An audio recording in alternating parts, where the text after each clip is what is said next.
Habemus Papam, ou plutôt devrais-je dire Habens Papam, pour tous les catholiques du monde entier qui depuis hier soir ont un nouveau pape. Félicitations. La vraie question est de savoir pour nous, jeunesse africaine, qu'est-ce que ça représente concrètement.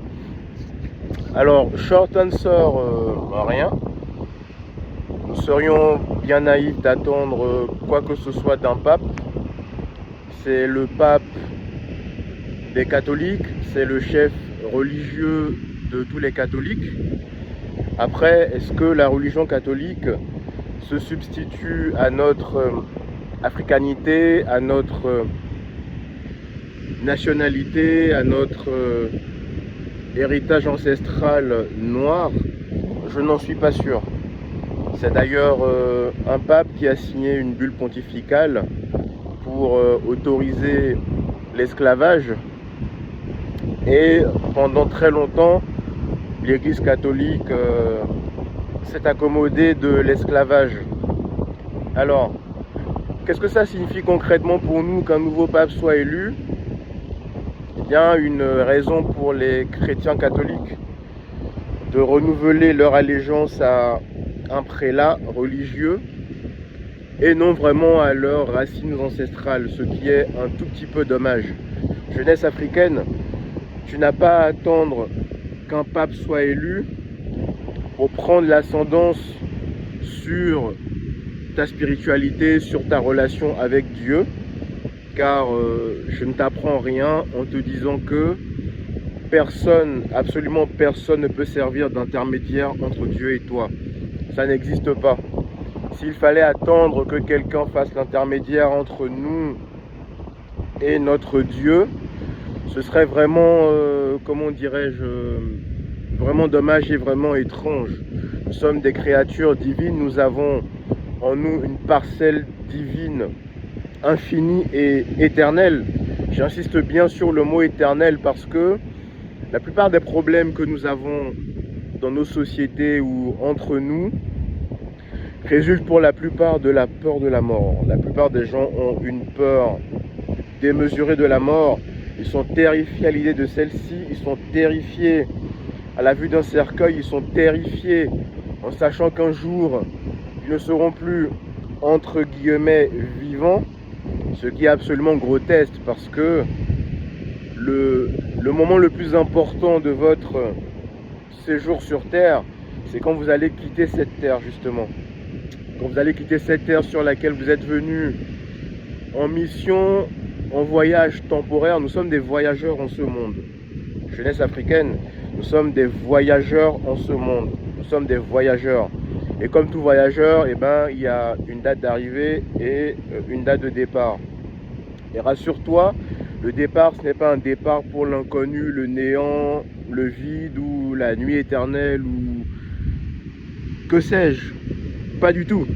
C'est le retour vers la source, cette source illimitée d'amour infini, inconditionnel, éternel, qui ne demande qu'une chose, c'est vous prouver qu'elle existe à travers la nature, à travers tout ce que vous voyez de beau dans la nature, les plantes, les arbres, le corps humain, les végétaux, les animaux, tout, absolument tout est une preuve. Tout est une preuve que cette source infinie, illimitée, pleine d'amour éternel, inconditionnel, existe. Donc jeunesse africaine, n'aie pas peur de la mort. Au contraire, fais de ta vie une célébration continuelle jusqu'au départ, d'accord? Et ta principale mission, notre principale mission, car je suis aussi jeune, notre principale mission est de laisser un monde meilleur à nos enfants, une Afrique meilleure à nos enfants. Et pour ça, naturellement, il faut couper avec les anciennes pratiques, c'est-à-dire une religiosité excessive. C'est bien d'être religieux si on le souhaite, il n'y a pas de souci par rapport à ça. D'autant plus que la plupart des religions, enfin les religions normales, elles privilégient l'amour du prochain, l'amour des autres, la paix, la justice. En principe, normalement, si ce n'est pas le cas, ce sont des religions un peu bizarres. Mais par contre, ces religions ne peuvent et ne doivent en aucun cas remplacer la relation personnelle et directe que nous avons avec Dieu. Vous êtes chacun d'entre vous en relation directe, je dis bien directe, en relation directe, non discontinue avec Dieu. Donc vous n'avez pas besoin d'un pape, d'un grand moufti, d'un rabbin, d'un imam et tout ça pour prouver au monde que vous êtes des étincelles divines. Vous n'avez pas besoin de ça. Donc nous souhaitons naturellement bonne chance et bon pontificat au nouveau pape, Robert Francis Prévost. D'ailleurs, c'est intéressant, quand j'ai fait mes recherches tout à l'heure, j'ai vu que sa mère a des ascendances martiniquaises et créoles. Donc comme quoi, il a dans son sang, on va dire dans son sang, il a du côté maternel des ancêtres qui ont été esclaves. C'est intéressant. Est-ce que ça va changer ou modifier la relation qu'il va avoir avec l'Afrique?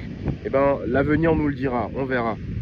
En attendant, nous, on va continuer ce que nous avons commencé, c'est-à-dire le combat de libération et d'émancipation de l'Afrique. Il est plus que temps que nous, Africains, sortions de la religion, parce que si on doit bien réfléchir, aujourd'hui, quand on parle de religion en Afrique, on assiste à des choses vraiment choquantes, c'est-à-dire des personnes qui sont remplies dans des églises ou des personnes qui ne donnent leur vie qu'à leur pasteur qui, soit dit en passant, pour beaucoup, pour une grande majorité, je dirais 9 pasteurs sur 10, sont dans des choses très compliquées, très bizarres. Ils peuvent, s'ils le souhaitent, continuer à faire ce jeu et tromper le monde, tromper leurs fidèles, leurs ouailles. Ils vont se retrouver à la fin de leur vie devant la facture salée de leurs agissements sur terre. Et croyez-moi, vous, personnes innocentes qui n'avez pas fait de mal dans votre vie, qui n'avez pas nuit aux autres, qui n'êtes pas rentré dans des choses extrêmement compliquées, vous n'enviez pas et vous n'envierez pas cette personne le jour de leur départ sur terre. Vous ne les envierez pas, car ce à quoi ils seront confrontés, j'ai même pas envie d'y penser tellement c'est non enviable. Personne n'aurait envie de vivre ces choses-là. Donc jeunesse africaine, on est ensemble, d'accord? Prochaine vidéo, nous allons rentrer un peu plus en profondeur dans les thématiques actuelles de l'Afrique, à savoir le combat que mène l'AES et ses dirigeants pour l'émancipation de la race noire. Alors, l'AES actuellement est composé de 3 pays, Burkina, Niger et Mali.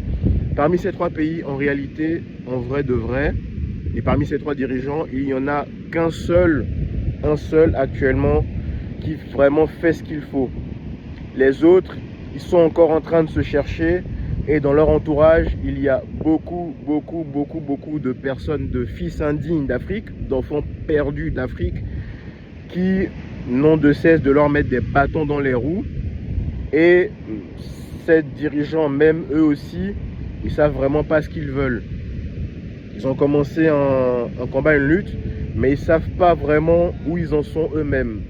Donc, ce seul dirigeant qui, pour le moment, nous donne satisfaction, vous avez compris de qui il s'agit, bien évidemment, c'est le capitaine Ibrahim Traoré, que nous continuons à encourager et à féliciter, et que nous ne lâcherons pas.